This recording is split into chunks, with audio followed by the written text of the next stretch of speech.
ubundi byose byatangiye ubwo yahanukaga hejuru muri metero 3 agakubita umutima hasi.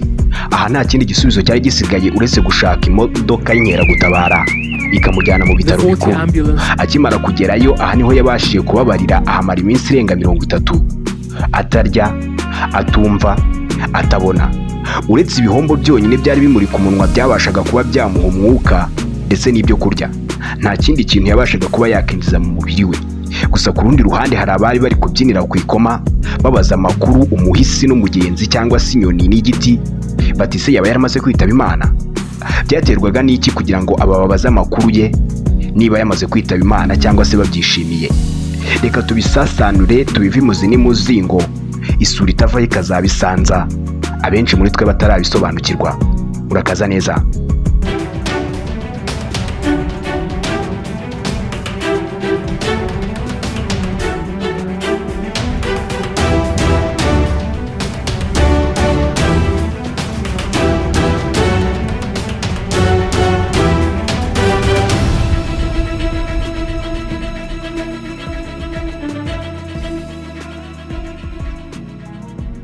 Impano n'ubukaka bye bidasanzwe turaza kubisorezaho, ariko reka duhere ku mavu n'amavuko by'uyu mugabo udasanzwe.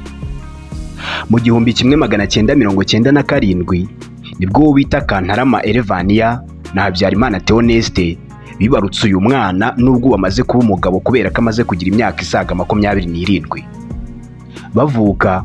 Bavutse ari abana babiri bonyine mu muryango, ariko ntabwo ubukene bwigeze bubasiga ngo nuko ari abana bake, oya, bakomeje kujyana nabwo kugeza bakuze. Uyu musore kandi turi kuvugaho yize amashuri menshi, ariko atari menshi cyane. Impamvu tuyise menshi nuko arenga rimwe. Uyu musore yagarukiye mu mwaka wa 2 w'amashuri abanza. Kubera ubukene bw'umuryango uyu musore avukamo, byari bigoye kuba yafatanya ishuri no gukorera amafaranga agira ngo abone icyatunga urugo cyangwa se umuryango yavukagamo.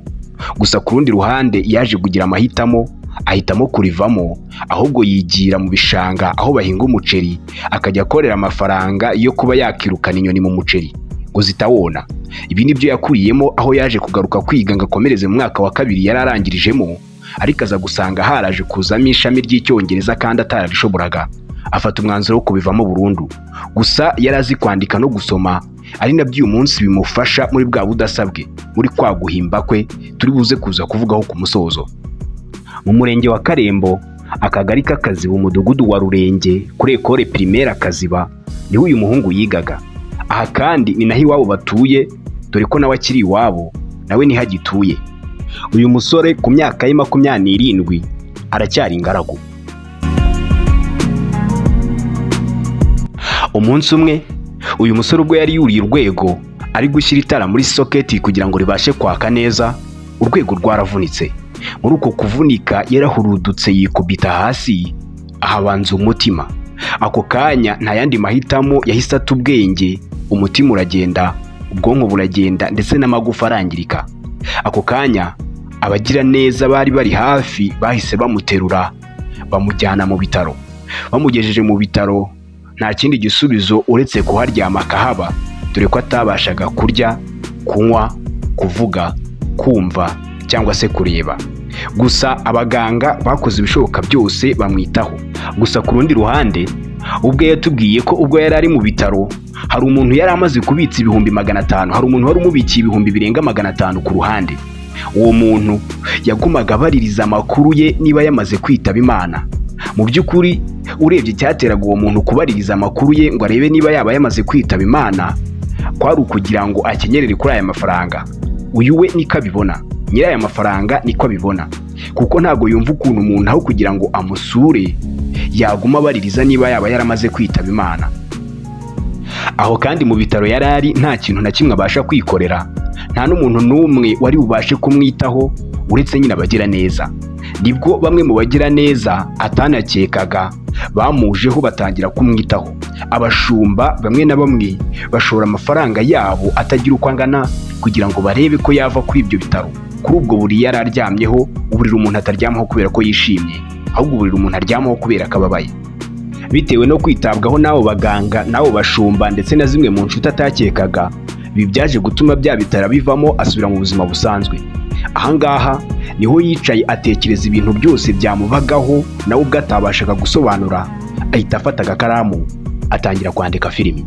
Ni uku nguko igitekerezo cyo kuba umuhanzi muri sinema akaba ari umuntu uzwi cyane muri iki gihugu cyacu cy'u Rwanda cyaje. Ni uku yatangiye kwandika filimi. Ukimara kumva aho igitekerezo cyo kwandika filimi cyaturutse, mu by'ukuri ushobora guhita utekereza uti filimi z'uyu mugabo zimeze zite? Filimi ze zirigisha ku buryo uwazirebye wese ashobora kugira icyo atahana mu bwenge bwe cyangwa se mu bwonko bwe, ndetse akumva yifuje kuzagaruka muri iryo shuri ngo yongere yige. Yifashishije abakinnyi b'inararibonye muri sinema kugira ngo bamufashe gutambutsa ubutumwa bwe. Aha twavugamo nka Nzovu ndetse n'abandi bakomeye. aho kugira ngo akwice amuzi icyo ashaka. Kabiri Oya reka ngende. Gatatu. Nk'ubu afite filimi bita Umunsi w'Imperuka. Iyi filimi ikubiyemo ubutumwa bwose umuntu uri ku isi wese akeneye kugira ngo azabashe kubona ubwami bw'ijuru. Iyi filimi ushobora kuyireba ugasoza kuyireba wamaze gufata icyemezo cy'ibyo twirirwamo. Gusa ku rundi ruhande iyi filimi iteye ubwoba, ariko ngukanguriye ko wazayireba, kuko kutayireba byo aho kugira ngo bizagutere ubwoba ahubwo bishobora no kuzatuma urimbuka. Nyuma yo kuba ari muri koma akumva abamurwaje bari kuganira babazanya niba ashobora kuba yapfuye cyangwa ari muzima, ariko akabura n'akuka gake nibura ashobora gusohora ngo ababwire ko ari muzima. Nyuma yo kubona impanuka imusize mu gihe abandi bazikora bose bakabura ubuzima cyangwa se bamwe bakabura ubuzima, nyuma yo kumva inkuru y'umuntu wari umurimo amafaranga ukuntu yabyiniraga ku rukoma, ibyo byose byamuhuriyemo maze bimutera kwandika. Yandika sinema, yandika filimi, arazigarurira. Iyi kandi nayo mpamvu idutera kuvuga ngo kutareba filimi z'uyu mugabo Sentama ni uguhomba. Yo bateguriye kandi nkabagezaho iki kiganiro, nitwe Eric Radu. Niba utaramufollowinga kuri izo mbuga nkoranyambaga ze warahombye. Imana ibaho umugisha.